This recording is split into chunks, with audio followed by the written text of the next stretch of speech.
Hello दोस्तों, आज हम देखेंगे मेडिसिन की टर्मिनोलॉजी और देखेंगे कि टर्मिनोलॉजी के अकॉर्डिंग मेडिसिन को किस डिसीज़ में दिया जाता है।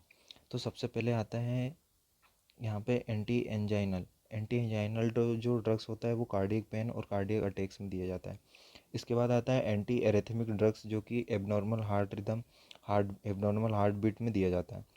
इसके बाद आता है एंटासिड्स जो होता है कि वो अपने स्टमक की एसिडिटी, स्टमक फ्लैटुलेंस में दिया जाता है। इसके बाद आता है एंटीबायोटिक जो कि बैक्टीरियल इन्फेक्शन में दिया जाता है। फिर इसके बाद आता है एंटीकोगुलेंट जो कि ब्लड का जो कोगेबिलिटी होती है उसको रिड्यूस करता है। फिर इसके बाद आता है एंटी डिप्रेशन ड्रग्स जो कि डिप्रेशन में दिया जाता है। फिर इसके बाद आता है एंटी डायरियल ड्रग्स जो कि डायरिया में दिया जाता है। फिर इसके बाद आता है एंटी डायबिटिक ड्रग्स जो कि ग्लूकोज लेवल को ब्लड में कम करने के लिए दिया जाता है। फिर इसके बाद आता है एंटी इमेटिक ड्रग्स जो कि जब ज़्यादा वॉमिटिंग होती है तो उसमें दिया जाता है एंटी इमेटिक ड्रग्स। फिर इसके बाद आता है एंटी इपिलेप्टिक्स और एंटी कन्वर्जन ड्रग जो कि इपिलेप्टिक शॉक्स और कन्वर्जन में दिया जाता है। फिर इसके बाद आता है एंटी फ्लेरियसिस जो कि फ्लेरियसिस इन्फेक्शन होने पर दिया जाता है। फिर आता है एंटी हाइपरटेंसिव ड्रग्स जो कि हाई ब्लड प्रेशर में दिया जाता है। फिर इसके बाद आता है एंटी हिस्टामिनिक ड्रग्स जो कि एलर्जी में दिया जाता है। फिर इसके बाद आता है एंटी लिपिडेमिक ड्रग्स जो कि कोलेस्ट्रॉल लेवल को बैलेंस करने के लिए दिया जाता है। फिर इसके बाद आता है एंटी ओबेसिटी ड्रग जो कि बॉडी वेट को कंट्रोल और रिड्यूस करता है। फिर इसके बाद आता है एंटीपायरेटिक ड्रग्स जो कि अपन फीवर में दिया जाता है। फिर एंटीसेप्टिक ड्रग जो कि माइक्रोब्स को किल करने के लिए दिया जाता है।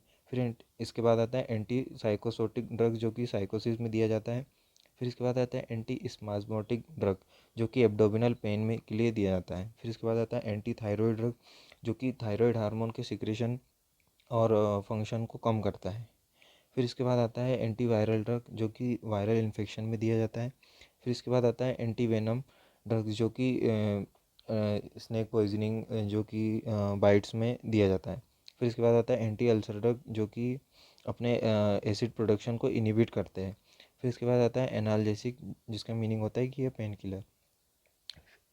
फिर इसके बाद देखते हैं दोस्तों हाइप्नोटिक ड्रग्स। हाइप्नोटिक जो होते हैं ये स्लीप इंड्यूसिंग होती है।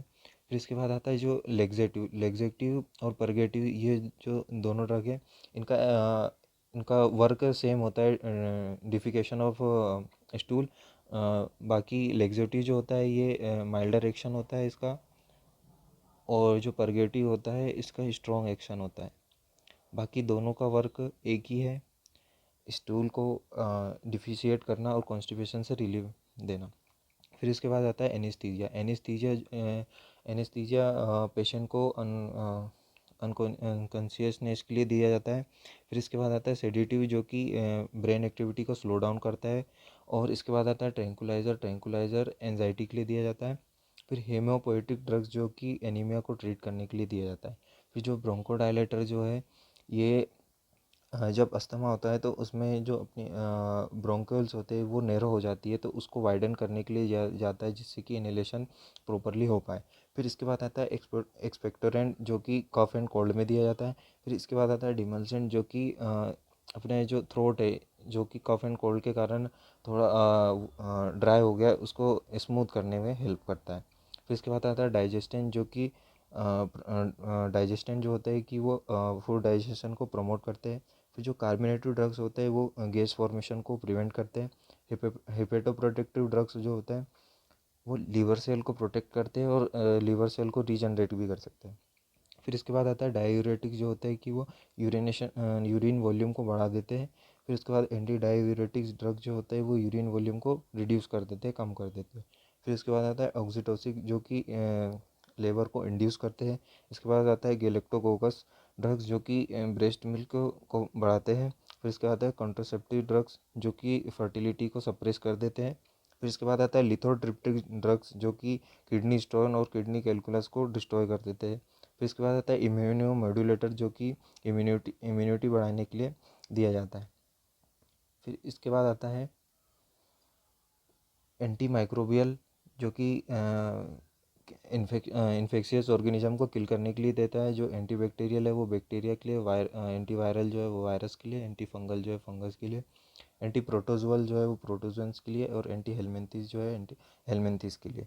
सो थैंक यू दोस्तों।